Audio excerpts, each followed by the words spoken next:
is Lacey Evans a heel? I don't know what to make of this little re-debut. Welcome to the WrestleTalk Podcast review of SmackDown and Rampage. I am Chopper Pickle, and I'm not joined by my intangible co-host. Special treat for you today. We've got SP3 coming in. True heel heat fame. SP3 visited the office this week as well. It was great. But Tempest is off today, so no Tempest. But we've got SP3 stepping in. Tempest will be back soon. But send in your Ultra Chats to WrestleTalk.com/support as well. If you have any thoughts and feelings about this, I know I do. We're going to be reading out all the ones that are $5 or up by the time the show goes off the air. But the first thing we're going to be talking about is this Lacey Evans re-debut, return, I guess if you want to call it that, with this kind of new character that she's been doing, where she's been doing, I think it's 4 or 5 weeks now, where she's done promos about her backstory, basically her life story, all the struggles that she's had to overcome. And me personally, I've really enjoyed these promos. I think that the first one was probably the best one because it was completely unexpected.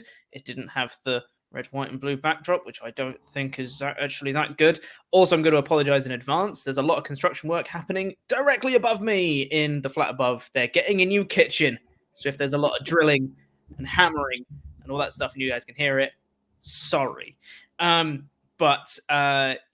Lacey's been doing these promos weeks after week, saying about how her family's had to overcome with addiction issues and how her dad abused her and stuff like that, like really like serious, heavy topics.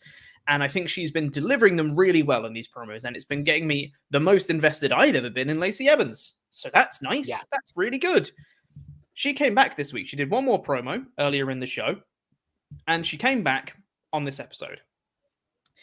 The problem with the return, though, was after she did a promo, it cut to the ring. It was Samantha Irvin then introducing, but like, oh, you know, we've all heard Lacey Evans stories, so please, we want to welcome back Lacey Evans. And Lacey has instructed us to show the proper respect and applaud her.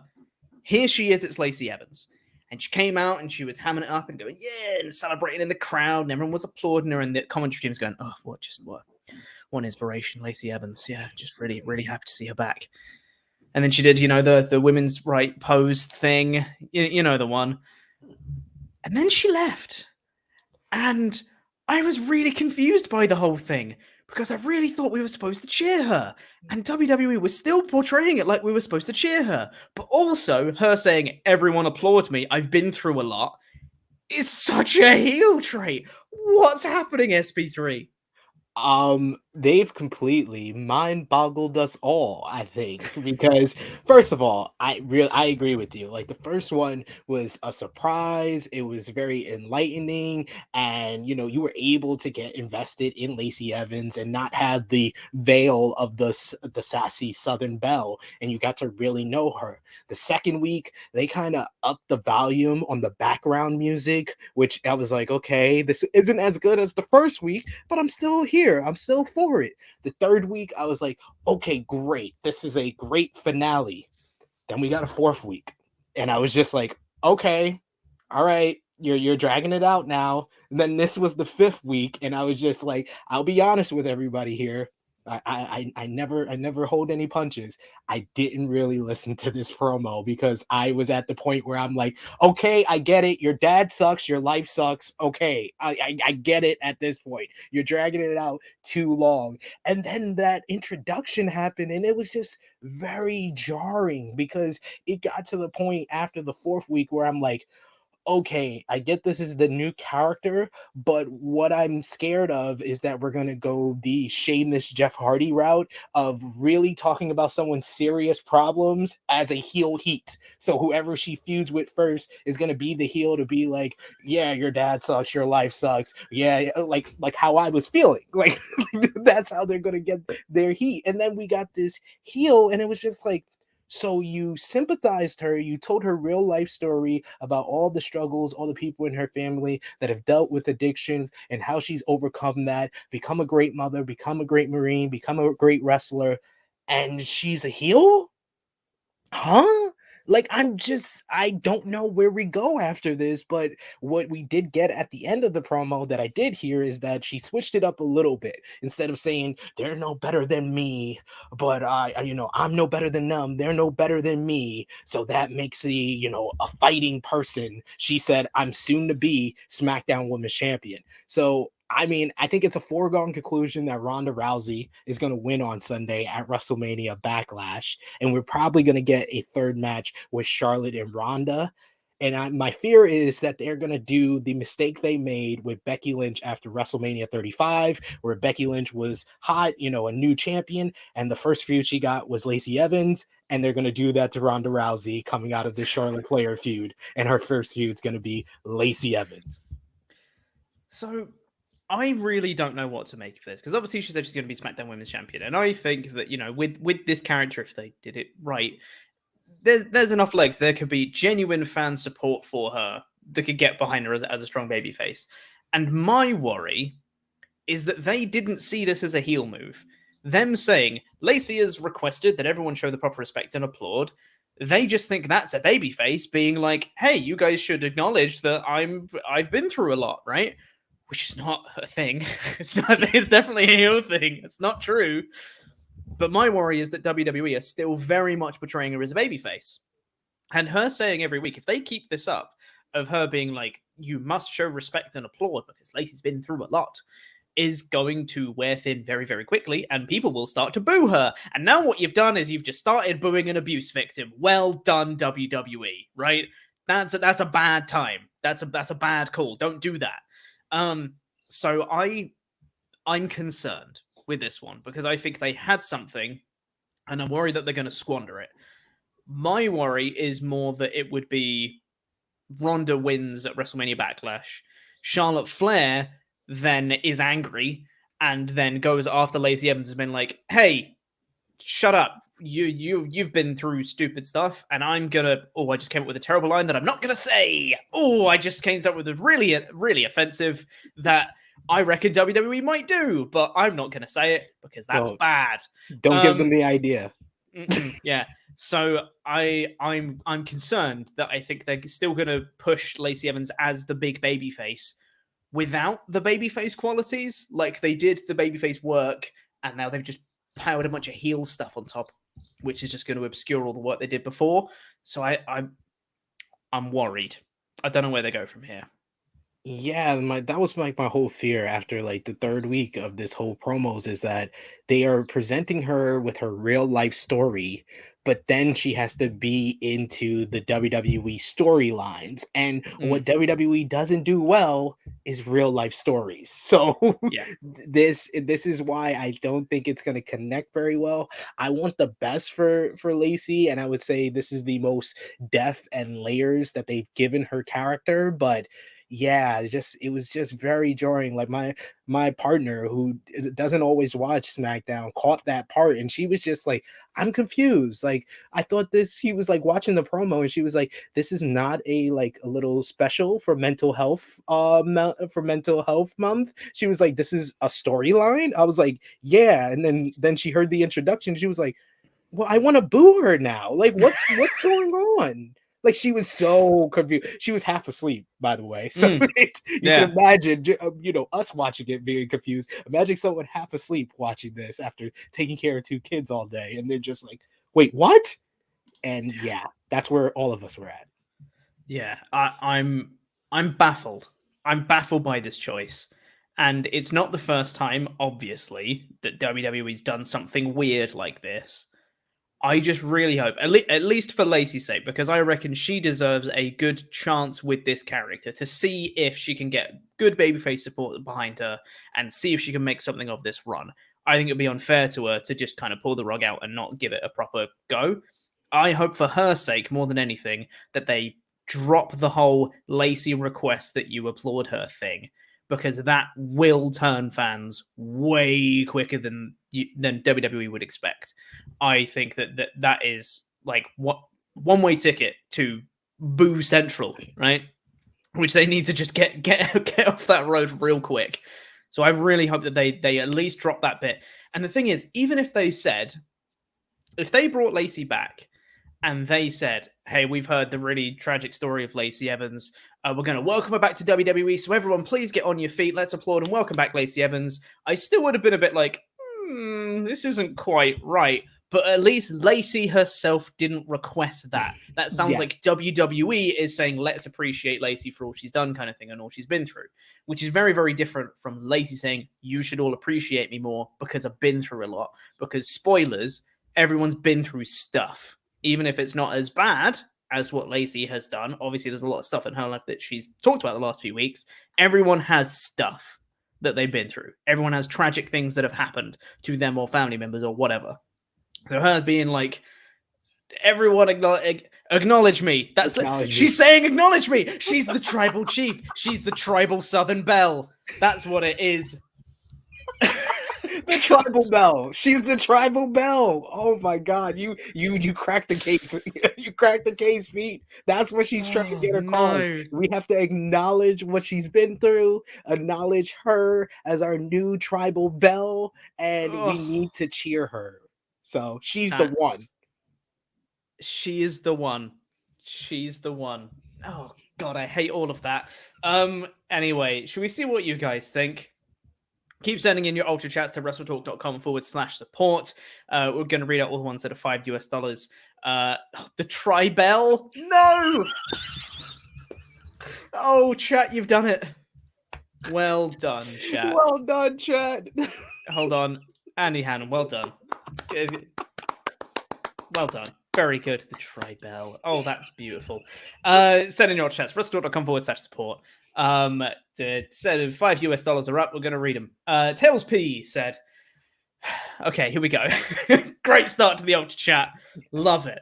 Because Lacey said that every week on one of her promos.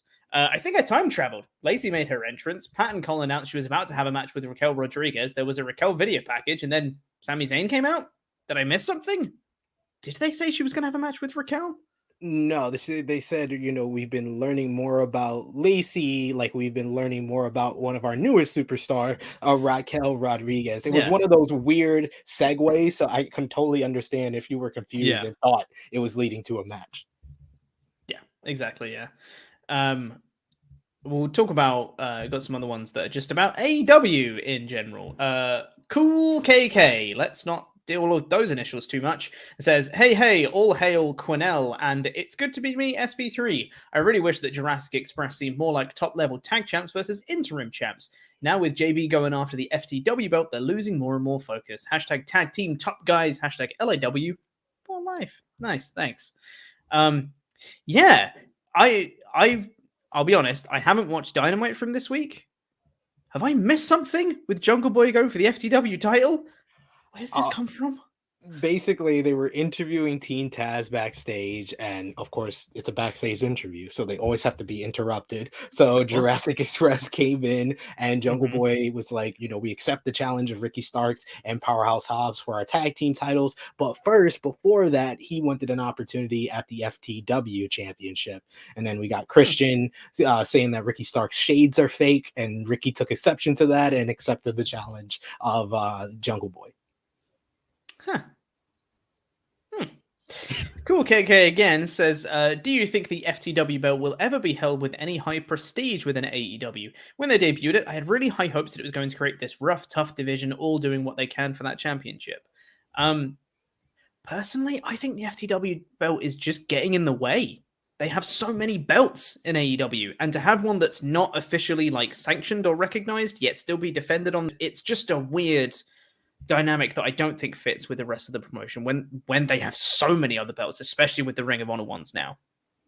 Yeah, when it was in ECW, it kind of took the function of how Game Changer Wrestling now, they have the ultra violent championship. So it's not the GCW heavyweight title, but what the ultra violent championship is nothing but death matches. And in ECW, the FTW title would just have these crazy matches with Taz and Bam Bam Bigelow, or Taz and Sabu. Sabu was champion for a while, having these type of death matches, and they had its function within that kind of environment with the FTW title is like the secondary TNT championship, and it's not defended as much as the TNT championship. So it's very confusing. I thought it would be similar to how New Japan has the never openweight championship, which is like the big beefy boys just having hard hitting matches when it had Brian Cage as the champion for a while. But since Ricky Starks has become champion, he's defended it and had really good matches with it. His match with Jay Lethal on Rampage was great, but it just is not defended enough to kind of have its own identity. Yeah, exactly. That's the thing. It doesn't have its own identity. It feels like a lower mid-card title, which it shouldn't on around the waist of a guy like Ricky Starks, who's great. And like I said, it's not defended enough, and it's still not officially like recognized or sanctioned. So it's like, well, what is it then? It just raises more questions, and for me, it just gets in the way of storytelling rather than aiding it. We'll do one more Ultra Chat here from Dark Train 24 that says, "Are you guys the Mocha Tangibles or the Intangibros? I need to know the hardest hitting of questions on this Saturday morning. Along those lines, have either of you ever been stopped in public by fans of the channel? I feel like that would be super odd." It is.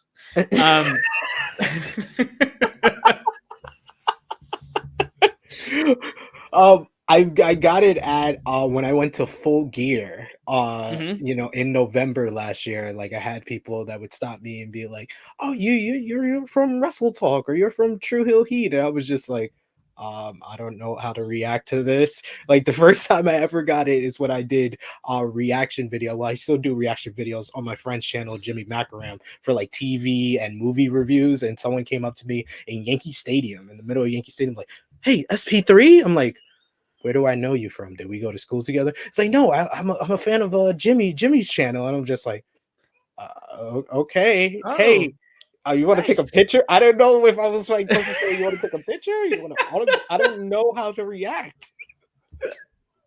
That's amazing.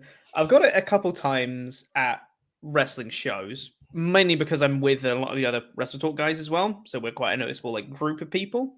But I've also had it twice where I was sitting one time. This was August 2020. So there was still like some like restrictions with lockdown and that, but it wasn't like lockdown. So my parents had come up to visit, and we were outside and we were sitting far apart and having a chat like next to the river. And I saw a guy cycle past who kind of looked like he was like staring at me as he cycled past. And I was like, that was weird. And then after I chatted, went home, went on Twitter, and I'd seen a tweet from someone who's been like, "Did I see you out sitting by the river earlier? I thought I recognized you." And I was like, yes.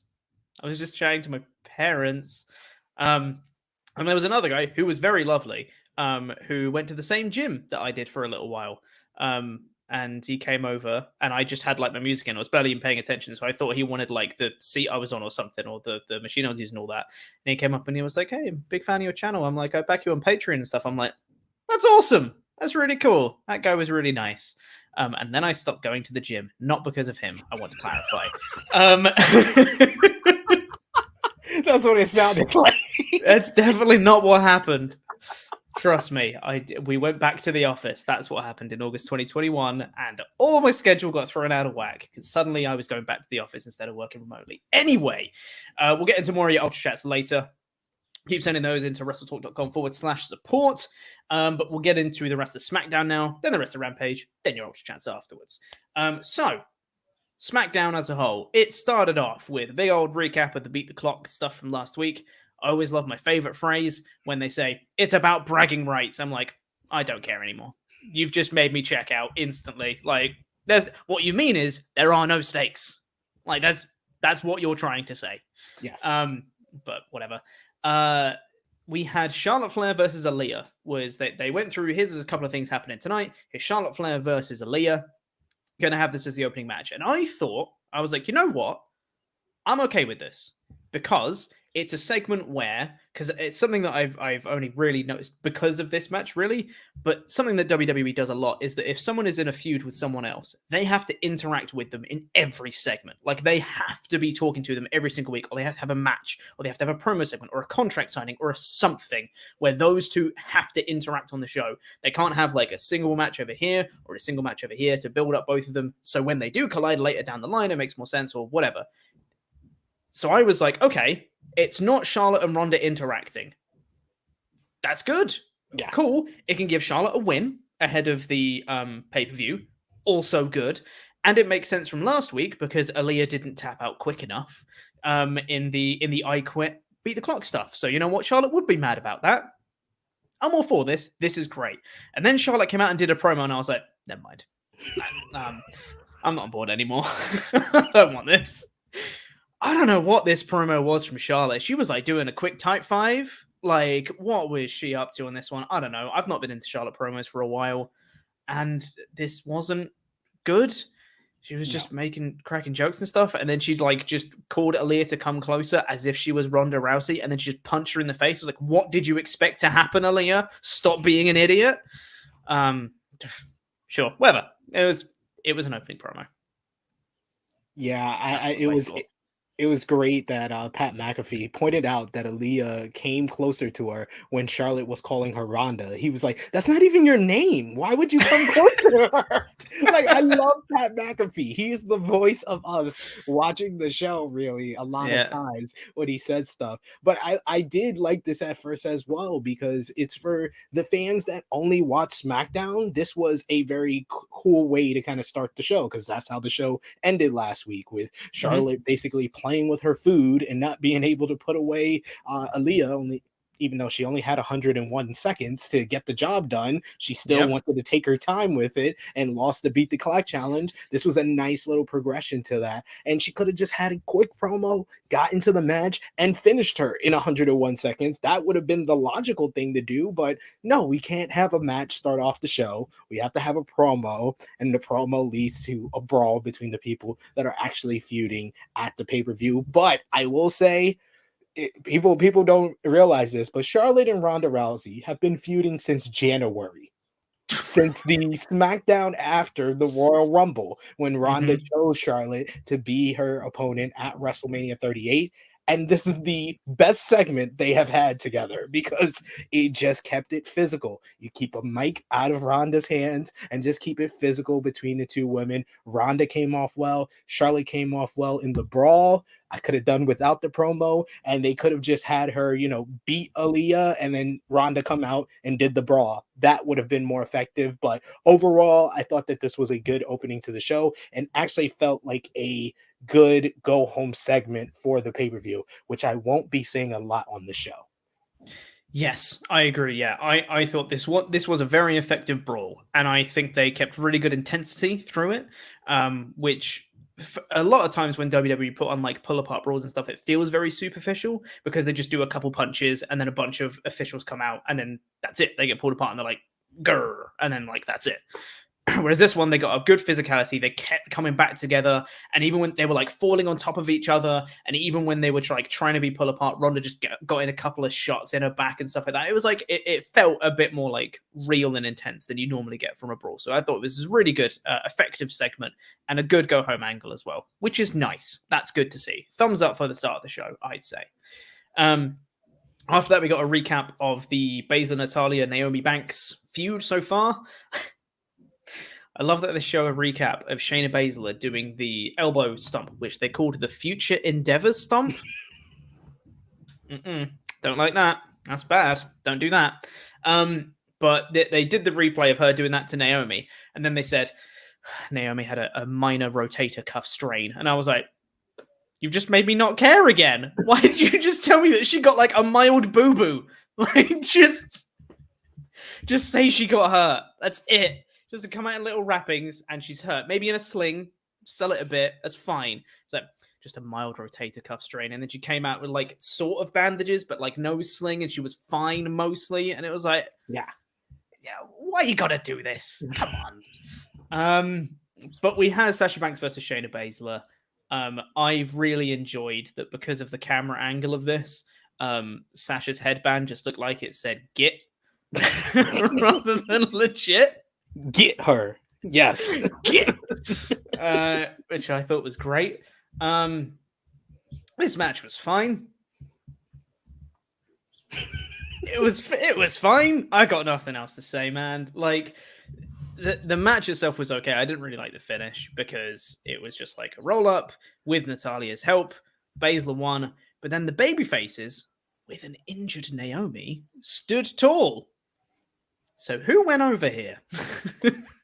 They have to 50-50 book everything. Like, really, like last week, where Shayna Baszler should have just beat Naomi, because it would have been the more effective way to build up to the championship match next week. Is Shayna Baszler beats both champions back-to-back weeks, and then they do the post-match beatdown, so the heels and the challengers come in with some momentum into next week's championship match. But no, we couldn't do that last week, so Shayna gets the win this week. They attacked them after, and instead of both champions coming in with injuries, where it looked like Shayna was about to do the featured endeavored stomp on Sasha Banks' arm, Naomi with one arm is able to fight off both women and make the save. Because that's what we have to do. We have to 50-50 book everything, and I'm still baffled of why this matchup is not on the pay-per-view on Sunday. I don't understand. I don't get it at all. There's one title match on pay-per-view? Yes. And it's just Ronda, Charlotte, and that's it. Why? You've got so many titles. That's weird. You have so many women's feuds too, and there's only one women's match. Yeah, to me that's baffling, and especially because as well, if you're not gonna do the title unification and you've got the tag titles wrapped up in that 6-man tag match, even if you want to do that, and you've taken up the Universal Undisputed WWE whatever, and you've got both sets of tag titles all caught up that not being defended, cool, you still have an Intercontinental and a US title. Maybe defend them on pay-per-view. You know, that title that you haven't defended on pay-per-view in so long. It's fine. It's fine. I'm sure it'll be a fine show. I won't watch it, probably. I'm going to be away. I'm going to be on holiday. You expect me to watch it when I'm on holiday? No, nope. I'm not doing that. We got a recap of the RK Bro and Usos stuff from last week with the contract signing. I'm not getting into it again. It still doesn't make sense. The Usos then cut a promo backstage saying that they're going to win. That was that. And then we got Happy Talk. Okay. So also RK Bro did a promo backstage as well, said they're going to win. Riveting. But Corbin comes out, almost instantly gets interrupted by Madcap Moss on the Tron, who does some jokes that aren't funny. No. And then Corbin says, you wouldn't have the guts to say that to my face. So then Madcap Moss comes out to the ring and then does more jokes that aren't funny. And then Corbin walks away. And then they go, well, that match is at WrestleMania Backlash.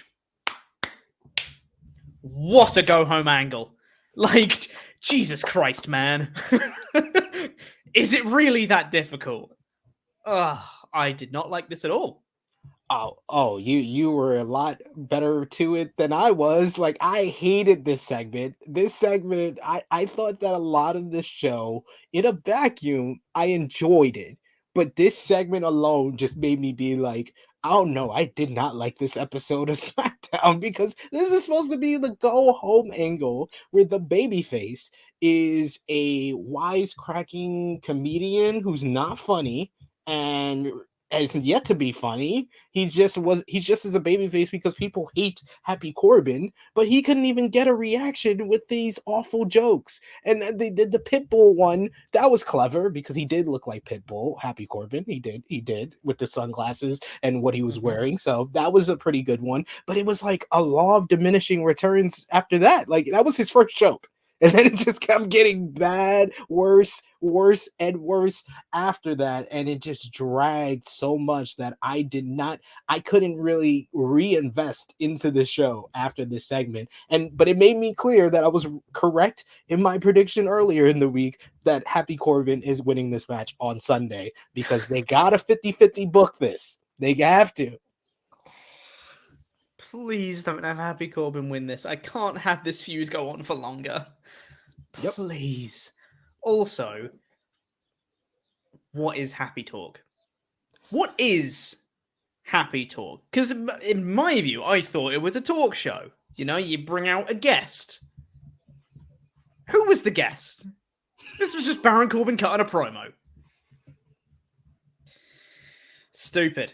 Anyway, Also, Madcap Moss's entrance music is not good. No. That's just another point. Drew Gulak. We got a recap of Drew Gulak getting dunked on recently, which I thought was quite good. And he came out and he's like, he's going to have a match, mystery opponent, and I was like, okay, this is good. This is good, not bad. And came out, turns out to be Walter. Nice. And look, I've been pretty critical about all the changes they've made with name, music, attire, no Fabian Eichner, all that stuff. Don't like all those changes they made. When he started coming down to the ring this time, I still got excited. And I was like, I'm really looking forward to watching Walter kill Drew Gulak. And he killed him. And it was great. And that's, testament to how great Walter is, I think, that he's still able to make me feel that way, despite all the things that are attempting to drag it down. I thought this was the best that he'd looked on the main roster so far from his SmackDown call-up. And I'm really looking forward to him getting to do something more meaningful. He's the best presentation of anyone that they've introduced after WrestleMania, because I would have said Lacey Evans about 2 weeks ago when we were in the third week of her promos. Raquel Rodriguez, I'm still baffled by why she did a promo segment backstage with Los Lotharios, and then that weird segment where Natalya and Shayna Baszler was talking about her right in front of her, and she had to act like she didn't hear them, and then it took like 3-4 weeks before she has her first match. So don't get me started on that one. I would say Gunther, Walter. I'll call him Gunther because I heard what you had to say, and you're okay with the name change. I'm okay with the name change. So I think that they did well with having him beat the enhancement talent, and now he took a step up by beating Drew Gulak, and it's building more sympathy for Drew Gulak. So it's because as soon as the music hit, I was just like, oh, you poor Sash schmuck. Oh man, I feel so bad for you. Your chest is gonna feel like ground beef after this matchup. And he was great in just getting his butt kicked. It was awesome. A phenomenal squash match for Gunther here. Yeah, this was really, really good. I guess this is a nitpick, but I'm gonna do it anyway. The start of this match, there were USA chants, and I was like, what is this? The 80s? Grow up. Jesus Christ. This was stupid. and that was definitely from the crowd, because there was a lot of stuff like with the opening. Like I said, I liked the Ronda and Charlotte pull apart brawl. What I didn't like is that they couldn't trust the Long Island fans to just react to it. They had to press the fake crowd noise, and it's very noticeable. And even with the Sasha and Shayna, they had an okay matchup, but I just heard the very noticeable "Let's go Sasha" chants that did not sound like a live crowd at all. And yeah, it's just that one was the actual crowd. So I understand now why they didn't trust the crowd. They're chanting USA to someone who's from Austrian, who's Austrian, and he's presented as German. It's very jarring, and I didn't understand that. I was like, where are we back in the 1990s, 1980s? Yeah. Okay. Stupid. We got a good promo backstage, or at least one that makes sense, which is Shinsuke Nakamura. And they showed a recap of Shinsuke and Roman, their interaction from a few weeks ago, and they said, hey, Shinsuke, what up with that? And Shinsuke said, hey, I've not forgotten about Roman, and when the time is right, I'm going to get my revenge on him. And I was like, they acknowledged it. Great. That's all we wanted, WWE, is for some sort of logical sense so that you acknowledge that that is what happened and you haven't just dropped the story entirely. Because now, at some point, they can just pull the trigger on the Shinsuke thing and have him have a feud and just be like, hey, I didn't forget, Roman, about what you did to me before. Do you remember? And that's good. They're setting that up for the future. Nice. Great. And also, really like that Sami Zayn was listening to this promo because of what came later, but we'll talk about that in a little bit. This wasn't necessarily an amazing promo, but it made sense. Thumbs up. Yeah, it made sense. They acknowledged something that people have been asking, like, what was the follow-up? What was the reason for doing that? Why was that the big angle that Roman promoted on Monday Night Raw? The segment on Monday Night Raw, the Raw after WrestleMania, where they were like, Roman Reigns, for the first time since becoming undisputed WWE Universal Champion, is gonna come out at the end of the show. And at the end of the show, he says, watch SmackDown.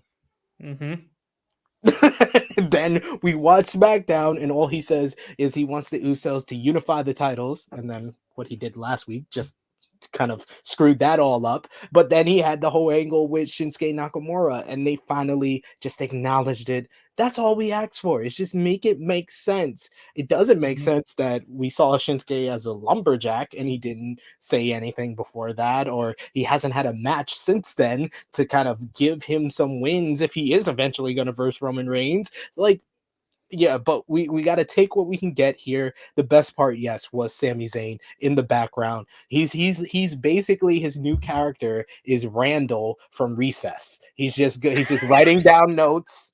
And he's like, I'm gonna go back to the principal. I'm going to the principal to tell on TJ. Amazing. That's such a good comparison. We'll talk about Sami a little bit more later. But first, we got Kayla Braxton putting in the work tonight. Did another interview with Drew McIntyre, who said they're gonna win at Backlash, and also he should kick off Roman's head tonight. Again, riveting. We then got Sheamus and Ridge Holland versus the New Day in a tag team tables match. Also, why wasn't this on pay-per-view? Not going to question it. And they're still playing up. They don't know where Butch is. We'll talk about that more in a little bit when we talk about the finish. But this match, I thought, was a bunch of fun. The match itself, I thought, was really good because it was obviously, being a tables match, it had that kind of tornado tag rules nature of it that really aided to it. Got a lot of really cool tag team offense in there, really fast paced throughout. And we got a nice little spotlight on Xavier Woods, which I always like because he's great. He's a very good professional wrestler. So anytime we get to see him do some more wrestling, I'm always a fan. This is really good. Kofi did a massive dive to the outside onto Sheamus through the barricade, which was really, really cool. Lots of really fun spots. Built to a really natural crescendo as well, which I think really aided the finish because the finish could have come off really anticlimactic, but for me it built to a point, so it wasn't a great finish, but I didn't mind it too much in this sense, so it was all right.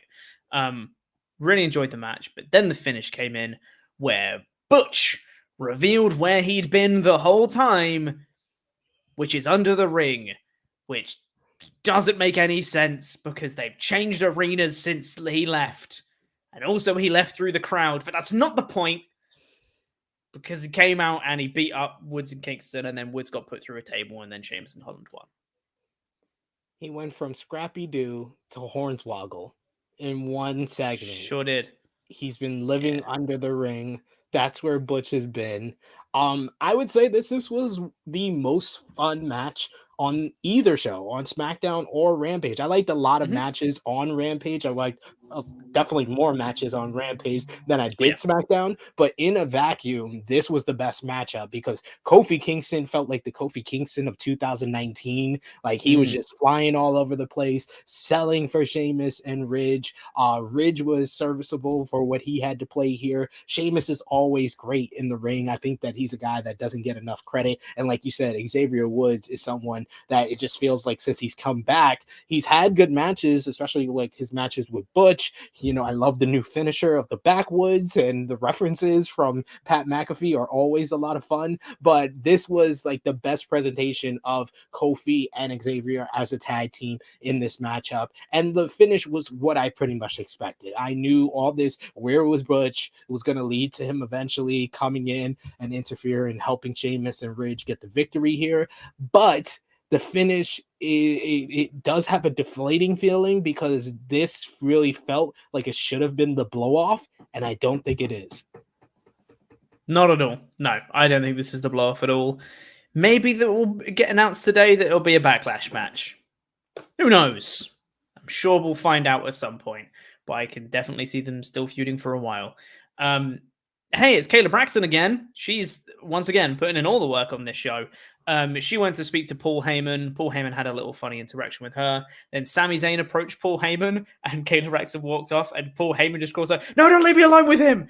Leave me alone with him! Which I thought was very funny. Really liked Paul Heyman in this segment. Sami Zayn, I really like his character here. So he was listening in on Shinsuke's promo earlier. You saw him in the background listening to Shinsuke's promo. He went to Paul Heyman and said, "Hey, I'm not a tattletale or anything, but I was listening to Shinsuke's promo earlier, and he hasn't forgotten about Roman Reigns. He's still got it out for the bloodline. So on behalf of Roman Reigns, I want to take out Shinsuke for you. And Paul Heyman was like, the tribal chief acknowledges your hard work, your dedication, all that stuff. I really like everyone's character motivations at play here because they all make sense. Sami Zayn just wants the approval of Roman Reigns. He wants the protection from the bloodline and wants to become essentially a de facto member of the bloodline to be part of that kind of like inner circle. Paul Heyman just wants Sami Zayn to take care of a problem that might come up down the line. He's like, yeah, sure, Sami, go take care of that thing. I don't really care. Whatever, do your thing. And he can just say like, oh yeah, Roman Reigns really acknowledges all your efforts and stuff. But Sami Zayn's probably going to get beaten up. Great, that's always fun. So yeah, I just think this all makes a lot of sense for everyone involved, and it made sense. That's thumbs up. That's all I need really is for it to make sense, and I enjoy it. If you haven't noticed, ladies and gentlemen, all we really care about is making sense on SmackDown. Yeah, if something makes sense, we're gonna give it a thumbs up. And this was great. You had a little acknowledgement of the past relationship with Paul Heyman and Kayla Braxton, him saying that Kayla was flirting with him, and does she want him to take her out for pizza in New York? So that was a nice little reference. The line about don't leave me alone with him with Sami and Paul Heyman, that just worked. I was like, this is like my favorite combo of people in a segment together, and it's really just works for me. And I love the new Sami Zayn character trying to get in with the mob boss that is Roman Reigns by his consigliere, Paul Heyman, getting through that way, and making the challenge for Shinsuke Nakamura. All of this worked for me. Yeah, this is all really, really good. And I liked afterwards as well, there was an ad break, then it came back in. Sami Zayn, apologies for that drilling. Sami Zayn is speaking to Adam Pearce, and he says, next week, on behalf of the bloodline, I want to request a match against Shinsuke Nakamura next week. And Adam Pearce says, actually, I can make the match for you right now. And Sami's like, uh-oh. So then, I mean, that's fine. That's all good and dandy and stuff. What are Adam Pearce's powers? What can and can't he do? He couldn't make the Ronda Charlotte match, but he can make a match on the fly that just comes to him. And what was supposed to be going on during that part of SmackDown? That was my real question. I was like, was he waiting for someone like Sami Zayn to come in and be like, hey, I need to have a match like right now? Like, okay, I guess we didn't have anything else planned, so yeah, sure, you can have the match right now. Like, what's going on? It was going to be a really long ad break, but now we can have a match, I guess. Great. Oh man, it's always makes me laugh. Yeah, Adam Pearce is an enigma that I will never solve. Then we got the Lacey Evans return that we already spoke about. Then we got Sami versus Shinsuke, which starts quick. It was decent for what it was. These guys are obviously both very, very good. Obviously nowhere near what we know they can do in the ring, but it was what it was. And they brought to the outside. Sami Zayn started kind of like running / crawling away around the outside, went through like the commentary table, chairs and stuff like that. And then he got Shinsuke up against the barricade, hit a haluva kick, and then ran into the ring for the 9 count, meaning Shinsuke lost via count out. Now, to me, hitting a finisher on the outside and making sure that your opponent can't get back in the ring for the 10 count, that feels like a very legitimate win, but it was really played up like a cheap win, and I don't know why necessarily. Because it wasn't like, he just pulled Shinsuke out of the way and just ran in the ring. He hit his finisher. He hit a haluva kick on the outside. Like, that's a pretty big deal. Like, he took him out for the 10 count because he hit his finisher. That's like an actual legit finish. But yeah, this is just played up as like, oh, Sami steals another win. It's like, but was it though? I don't know. I agree with you. It was more similar to like the count out when we saw for like Darby Allin against the Butcher, like a month ago on Rampage, where he hit the coffin drop, got back in the ring because the guy was bigger than him. It just made more sense to get the win that way, and it made more sense for Sami Zayn instead of trying to get Shinsuke back in the ring. He was already at the 9 count, hit the Aluva kick, got back in the ring in time. This is probably the most legitimate win that Sami Zayn has gotten in months since the last time he beat Shinsuke Nakamura when he won the Intercontinental Championship. But yeah, like the match itself was decent for what it was. It didn't get a whole lot of time, and I didn't understand Sami Zayn winning. So I do understand why commentary tried to make it sound like a cheap victory, because if Nakamura is focused on Roman Reigns, he should be winning matches like this. But I feel like WWE was like, hey, we already made Sami Zayn run away 3 weeks in a row against Drew McIntyre. He can't do it again. So we're going to, subvert the expectation where it looks like he's going to run away, but he really is just trying to goat Shinsuke in to get the victory by countout.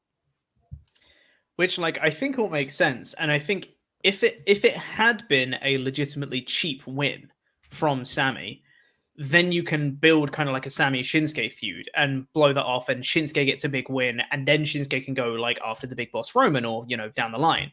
But I think having Sami just kind of win pretty much legit here kind of undermines what they're trying to do, but we'll see how that pans out, I suppose. What came after that? Then we had the main event segment, which was RK McBro and the Bloodline, which, okay. The fact that they promoted this as, they're going to go face to face. And it's like, they did that on Raw. All of them were there. They brawled and everything. It was pretty weird. I really liked RK McBro's promo to start with and bless Riddle, because if he wasn't there, this would not have worked.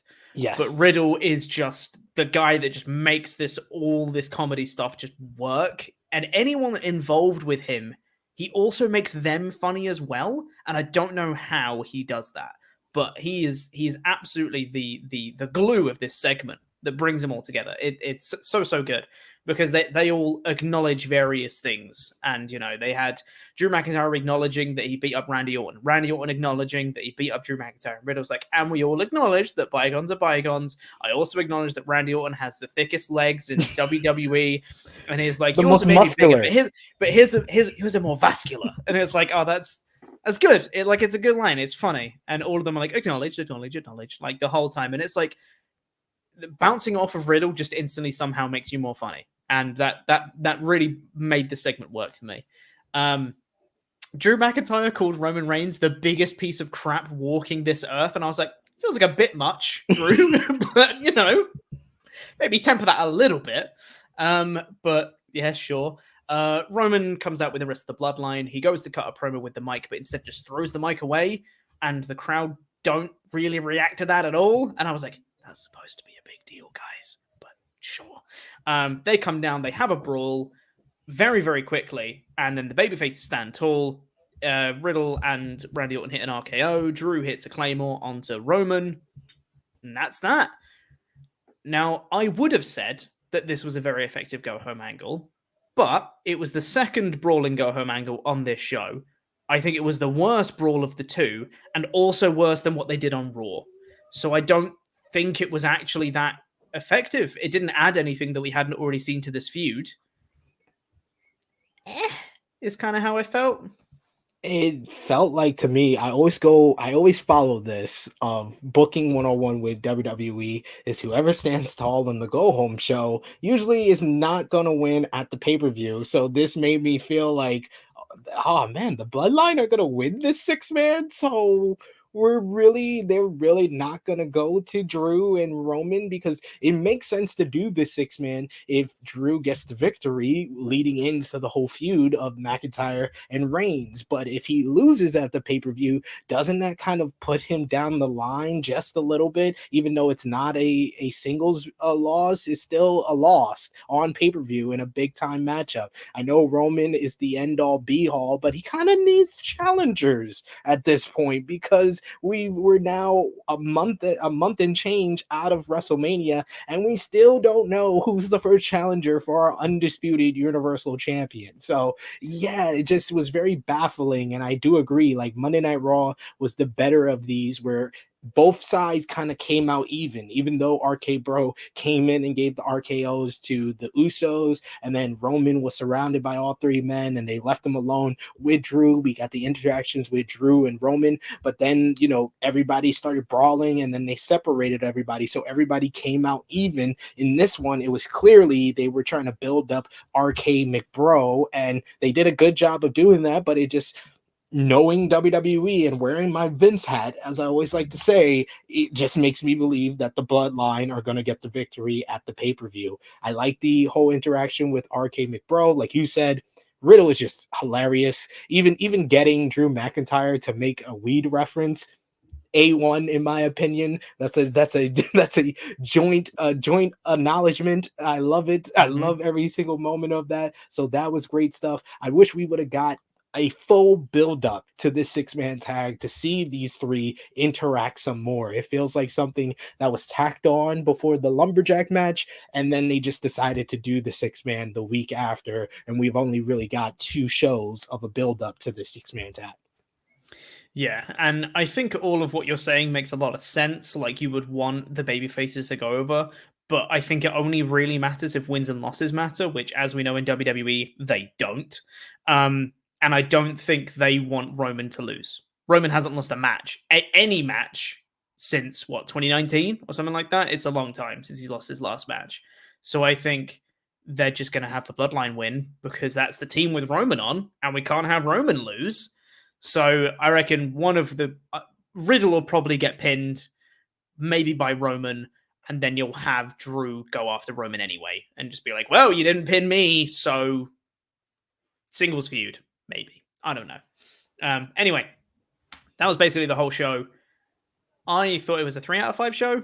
It was better than SmackDown's been recently, because recently it's been dog ass. And this was better than that, at least. It had a couple of attempts at go-home angles, which was good. One of them I thought was good with the Ronda Charlotte stuff. One of them was fine with the Bloodline RK McBro stuff. And one of them was Happy Talk, which was bad. Overall, though, with that really fun match of the Sheamus and Holland New Day match, I thought this was a 3 out of 5 show. It was okay. Yeah, I have to agree with you. It was a 3 out of 5. Like, SmackDown, in my opinion, has been the worst show of the 3 weekly shows from WWE, and that's coming from someone who weekly has to review NXT 2.0. But at least I could find some humor in that. A lot of times, SmackDown is very boring, and this didn't feel boring. So at least it was up from there. Yeah, better than boring. SmackDown. That's the tagline. Better than boring. Anyway, let's talk about Rampage now, shall we? Which started off with a women's tag match of Britt Baker and Jamie Hayter versus Toni Storm and Ruby Soho. That's a hell of a lineup for this match. I'll just point that one out.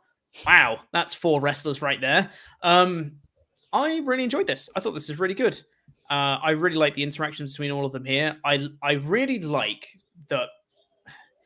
I don't know how to explain this properly, but when Britt Baker was women's champion, it felt like they really wanted to give her vulnerabilities, but they couldn't because she was the champion. And then they decided to do like, Riho's going to beat her, which I didn't agree with at the time, but whatever.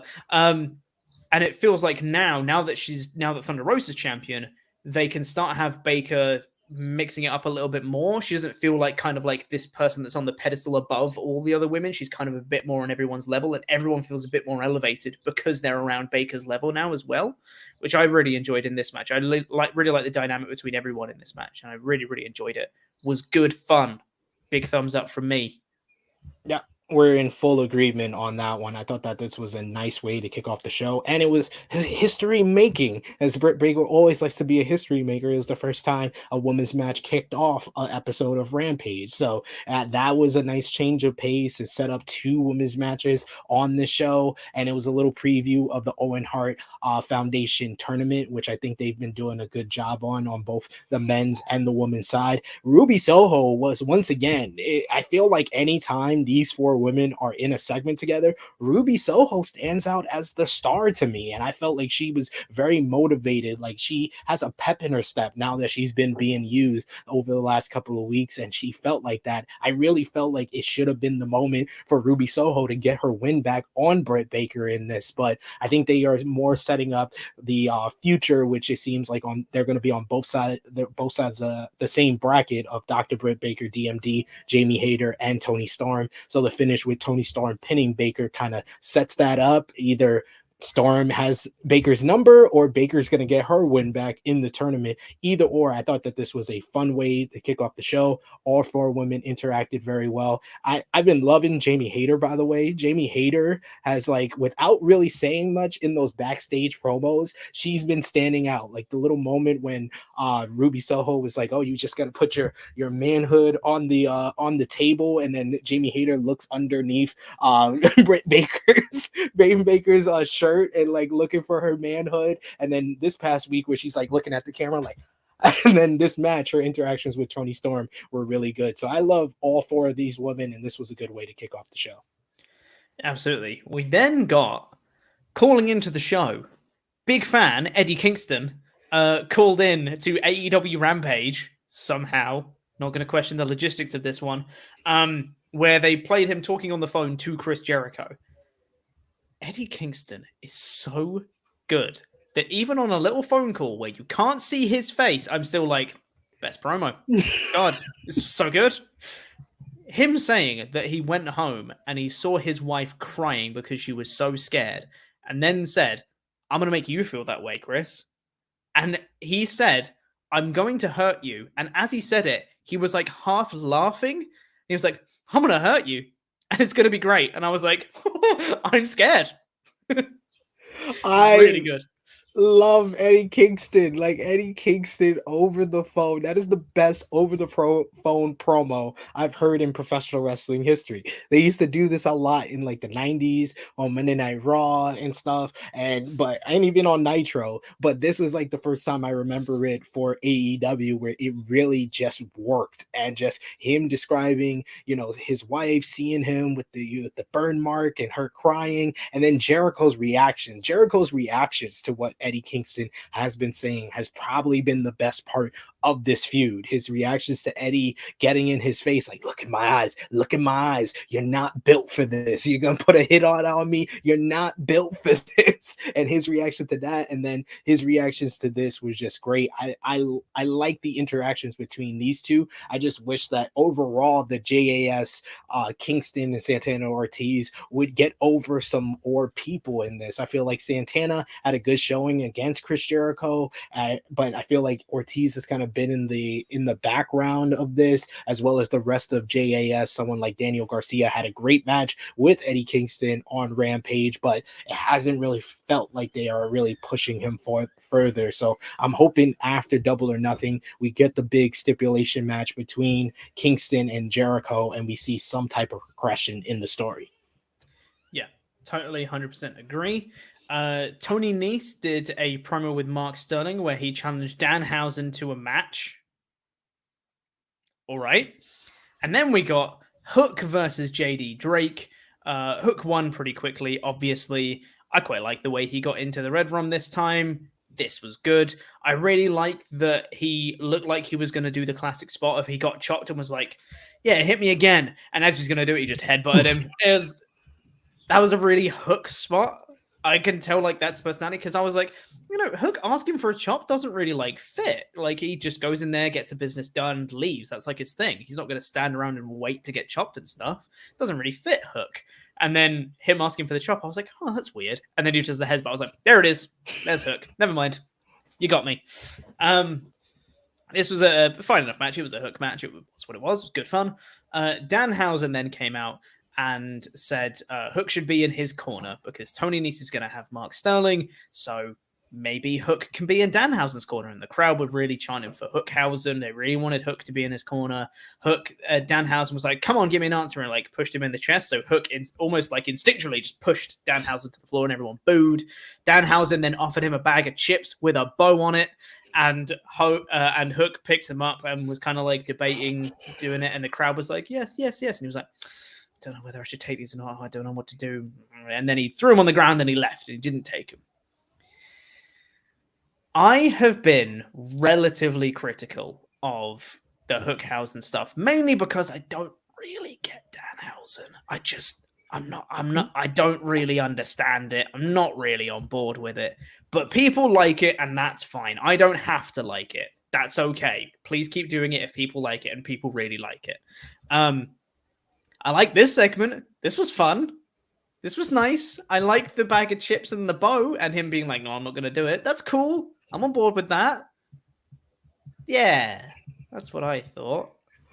I was kind of like you at the beginning of this whole Hookhausen storyline. I was just like, this kind of feels like a step down or a kind of a fork in the road for Hook, where you're taking him more down the comedy route. But this combination just works. Like, ever since Danhausen popped out of the trash can and was like, I got the chips. This is the source of your powers. And the way they've used the chips, which has kind of been the prop of Hook as like this figure in this whole feud and in this whole story, was great. And Hook's acting was impeccable. It went out after Danhausen leaves him the chips and he just has like, oh man, I feel bad now. I didn't know he got me a birthday present because it's Hook just had his birthday and he's like, he bought me some chips, this nice bag of chips, and the crowd was like into it, and then they're disappointed when he throws down the chips because he's like, I'm still the cold hard,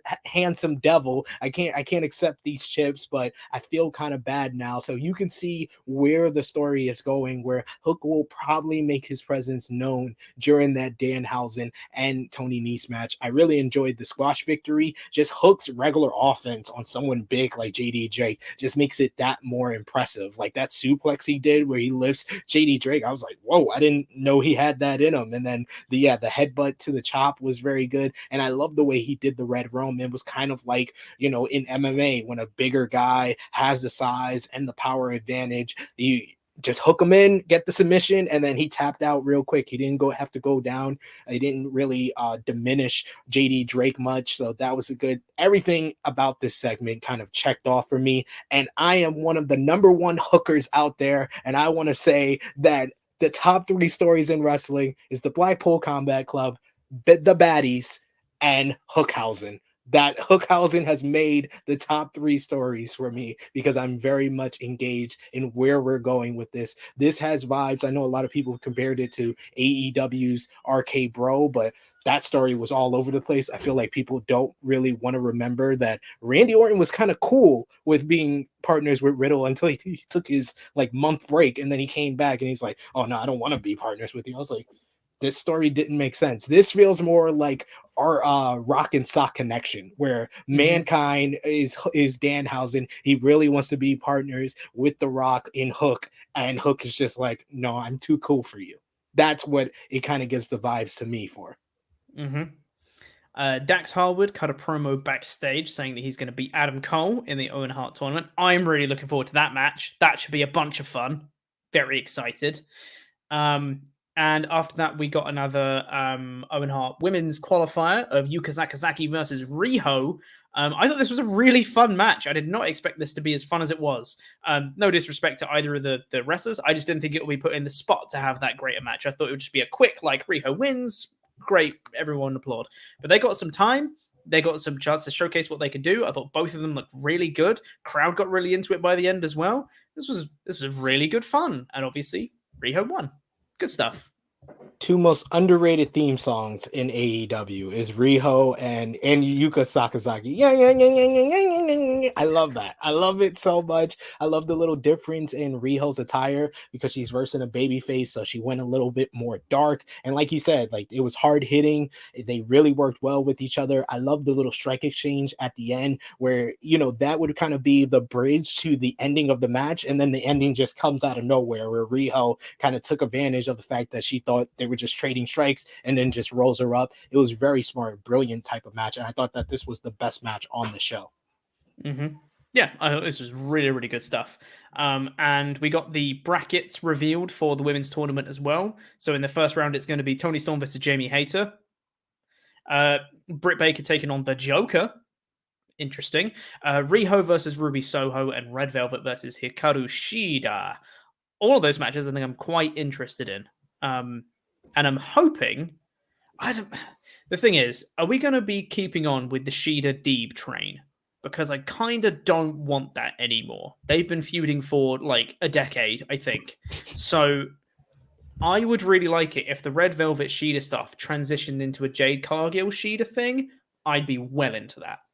I'm totally with you. I think that probably you should. I think Ruby Soho should beat Riho in the top half of that bracket, and I think Red Velvet should go over Hikaru Shida thanks to the baddies, and that should lead into Shida versus Jade Cargill, which I think Shida would probably be the person to probably give Jade her best match yet. And I feel like she's been improving, and she's at that point, and Shida just has good to great matches with all the women, so it just makes sense that that should be like the next goal. I don't know if the Joker in this tournament is going to win because the men's Joker I feel is going to beat Samoa Joe due to his current rivalry with Jay Lethal. So I think that the Joker here should just be someone who is going to lose to Dr. Britt Baker. So I'm kind of confused on who it should be. Who do you think the Joker is going to be in this tournament? I honestly don't know, because I don't know whether it's just going to be like, here's this talent, they have a fun match, bye-bye, or it's going to be like, hey, here's Athena, and we're going to be like, oh my god. I genuinely don't know. I'd really like it to be Athena, and I'd like for them to just put on a banger of a match against having Athena and Baker. I think that would be so much fun. But I don't know who should win that, or if Athena loses, where she would go from there. So I don't know.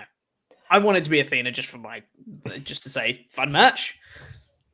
I think Athena should come in and kind of probably be the person to dethrone Jade Cargill for the TBS championship. I feel like that would be more of an impactful debut for her. I think the person coming in for the Joker here is probably going to lose to Britt Baker, but I wouldn't mind if it was Deonna Purrazzo. I feel like she did have a good showing on Dynamite. I actually did an interview with her last week, and she said her dream match in AEW is Dr. Britt Baker DMD. So let her come in. You know, people coming in from Impact or New Japan never win anyway. So let her come in, have a great match with Britt Baker, and take the loss. But at least she'll be able to have one of her dream match checked off her list.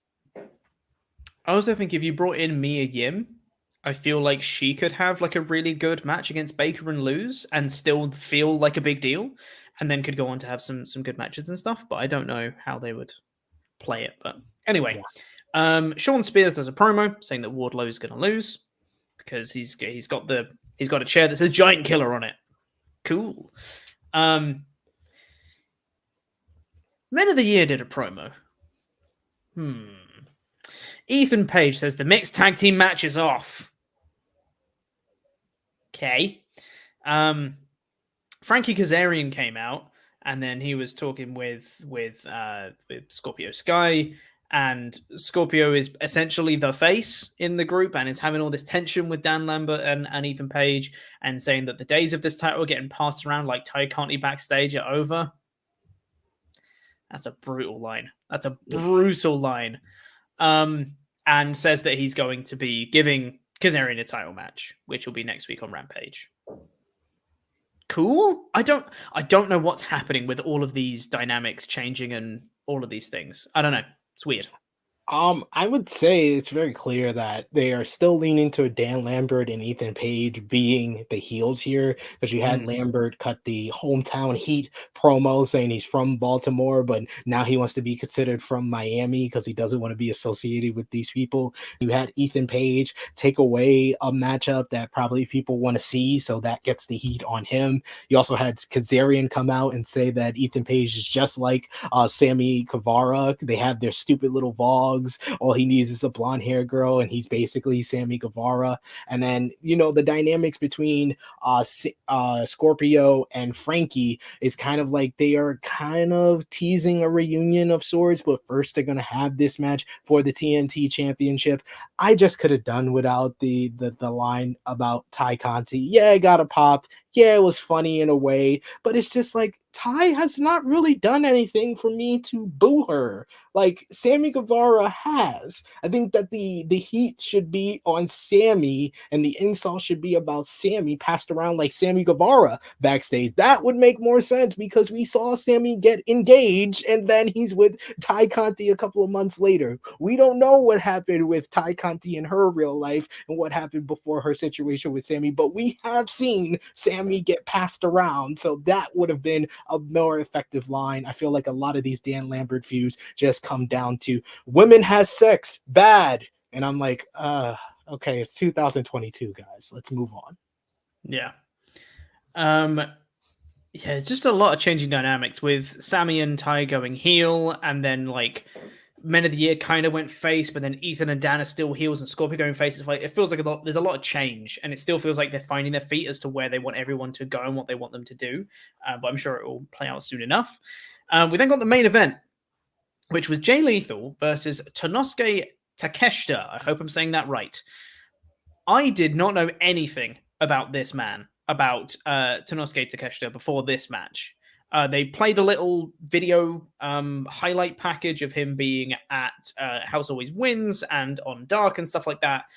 Doing some of his movies. I'm like, okay, I know a little bit about this guy. Weird choice to have this main event Rampage, but okay, sure. You know what? Let's just go with it and see how it goes. And you know what? I really liked him by the end because this match was really designed to get him over more than anything else. And I think they did it. Yeah. Great. Good stuff. I just thought it was really good. I really like the way they transitioned into the lethal injection as well. Like it was from like the roll up, pushed him off immediately into the handspring into lethal injection was really, really good. Yeah, I thought this was just a really solid main event. A weird choice for a main event, but a solid one nonetheless. Yeah, I think it really worked. Like Takeshita, oh man, there was like so many spots where I really enjoyed just the way he was very crisp with his strikes. His strikes looked a lot more effective than even Lethal's, who Lethal is a veteran and one of the best wrestlers pound for pound in AEW. But Takeshita was just the star here. That lariat off the top rope to Lethal was like the spot of the night. His running knee looked really good, and I liked that the fact that they protected him with having Sanjay Dutt get up on the apron and distract Rick Knox. And of course, it had to be Rick Knox because they always want Rick Knox to look like the worst referee in mankind and humankind history. Mm-hmm. He always has to look bad. So it made sense that it was Rick Knox to be the referee here. But I like the fact that they protected Takeshita, who really came out of this with more people wanting to get to know him and see his work in DDT and to see more of him in AEW. Yeah, that's a really important point as well. I think this was a really good showcase for DDT as a whole because they mentioned like this guy's come over from DDT. This is why you should care about him. And now that people have seen him, I think if they see his name pop up again, they'll be like, oh, it's that guy from DDT. And that's a good promotion for that promotion as well, which is really, really good. After the match as well, they continue to beat down on Takeshita, but then out came Best Friends, who had a little run-in with Satnam Singh before, and they get beaten up. They just got demolished by Satnam Singh. Sure, fine. Cassidy looks like he's squaring off with Satnam, but then he backs down from the apron. Out comes Samoa Joe with a pipe, but then security breaks him up and they don't get a chance to interact. And that was the show. I thought it was decent. I don't know if I'm that into this Samoa Joe, Jay Lethal thing, honestly. I feel like it's getting very muddled amongst a lot of other stuff, and it keeps being put in main event spots where I don't think it should be. But I think it's okay as a feud. It's a solid mid-card feud, but I feel like it's pretty consistently being put in main event spots, and I think that's diminishing the feud. Yeah, it's kind of taken the spot of the Team Taz versus Swerve and Keith Lee as like the main feud on Rampage that they're building in these main event spots now. And yeah, it is kind of jarring because Samoa Joe is still new to the company. Of course, he's a legend, but Jay Lethal had been like off TV for so long that kind of diminished where he was at in the company. And now they kind of just expect us to kind of accept him as a heel when his heel turn happened at an ROH ROH event. So it really is just like kind of, we're still getting used to it, still getting comfortable with it. I think they're doing the right things that they need to do to kind of build this up, where I think they're going to blow it off maybe at Double or Nothing. That's why I think that Samoa Joe is going to have an early round exit from the Owen Hart Cup. So yeah, I think they're doing what they have to do, but yeah, it is kind of jarring that they're putting it in the main event spot on so many different shows. For sure, yeah. Overall, though, a fun episode, as it always is for Rampage. Some fun matches. 4 out of 5 show. Fun. Yeah. That's what I'd say. 4 out of 5 seems like the accurate, because yeah, nothing on this was very like bad. I enjoyed everything, but Hookhausen, the best thing on this show. Before we get into the rest of your Ultra Chats, we have to say thank you to some special people, which are your $25 or above pledge hammers on our Patreon page. I'm going to link them to you now, SP3, because I realized I haven't done that. So if you haven't visited our Patreon page yet, you should, because there's a load of stuff on it. It's really good. You know, we were talking earlier about Sami Zayn and Shinsuke Nakamura, and we know what they can do. Well, we've got a review of NXT TakeOver Dallas from Luke and Sullivan Brown that just went up a couple weeks ago. So it's them looking back at TakeOver Dallas, and it's one of my favorite shows. It's not, I think objectively, it's not the best, but it's one of my favorites. It holds such a place in my heart. It's mainly for that Sami Shinsuke match, but also that opener with American Alpha and the Revival. It's so good. I love it. So you can go listen to them do their review of TakeOver Dallas. And if you pledge at the $25 or above tier, get your own custom wrestling nickname, and it gets read out on a show much like this one. So thank you to He's No Jackass, Dano. The roller coaster, Robert Acosta. Yeah. The venerable Jesse Venable. WrestleTalk's personal ring announcer, Rodrigo Benitez. Yeah. Shield Maiden, the Zornice. Yeah. Chris, the Crip Riot sensation, Petru. Cypriot, but yes, close enough. Crip That'll Riot. do. The British Bulldog, Philip Boy J. Smith Jr. LIW's American Muscle, Tyler Gomalo. Yeah. Thank you. Barbaric Garrick Morgan. Yeah. He can last Sean for longer than you in the ring. He sure can. Yeah. The Cleaner, Kenny Shaw. And Gavin Cash Money Kashwawabra. Yeah, that'll do. Yeah. Nice. Thank you so much, all of our pledge hammers. Also, on our Patreon page right now, you can do is the poll for WrestleTalk Extra for this month. So you get to choose what show Ollie and Luke will be reviewing. I think in the lead right now is Judgment Day 2002. So that's an interesting little show on there. I think that's where you have Edge and Angle, hair versus hair. I think sounds about right. Undertaker versus Hollywood Hulk Hogan for the WWE Undisputed Championship. That is correct. Yes. So yeah, I think that's in the lead right now, but pretty close behind. Last time I checked was Extreme Rules 2014, which is WeLC. That's all you need to know about that show. Nothing else happened. WeLC. That was on the pre-show. So go vote what show you want up in on our Patreon page. Now let's get into the rest of your Ultra Chats real quick before we end this show. Last chance for those at WrestleTalk.com/support. Those of you in the chat asking about Wrestle League, yes, it is pretty much fixed now. So go check that out as well. It pretty much works. So go check that out. I posted about that yesterday, I think. Tails P in the Ultra Chat says, I thought for sure the New Day would win by Woods somehow rolling up Holland through a table. Will Von Kaiser have a match, or is he just a manager now? Naomi had a blue version of Big Bertha's outfit from the Mario Bros. Movie. I don't know the Mario Bros. Movie well enough. I'm sorry. Oh, man. I haven't seen the Mario Bros. Movie in such a long time, but Same. I think you're right. I think you are right, though. Yeah. Imagine if Woods managed to roll up Holland through a table. That would have been amazing. If they could come up with a creative spot like that, that would have been really funny. Well. On the subject of AEW, Plan R says Ruby Soho looks to have a decent shot of making the final of the Owen. As a huge fan of Ruby, I will die inside if she doesn't win. I'm legitimately worried that if Ruby doesn't win this thing, I'll turn sour for a while. I don't want to, but I know I will. Yeah, I think it would fit her story if she made it to the finals and lost to Toni Storm, and that should set up her heel turn because she lost in the TBS title tournament finals. She'll lose in the Owen Cup finals, and then she could turn heel on who's supposed to be her friend, Toni Storm. And she lost to Baker as well. Yeah. After she first came in and won the Casino Battle Royal. Tails P said, I missed Rampage because I forgot it aired at 2:00 this weekend. Is this Lethal's first win in AEW? On Dynamite and Rampage, I think it might be. He's definitely won on Dark a bunch, but yeah, I think it is. And yeah, I think someone made me notified of on Twitter that Frankie Kazarian has one of the most wins in AEW, but he's never won a singles match on AEW Dynamite or Rampage. So Lethal's one better than him. Yeah. The last time Hook shared chips with someone, they betrayed Team Taz. I think the Joker will be Jade from the Dollhouse.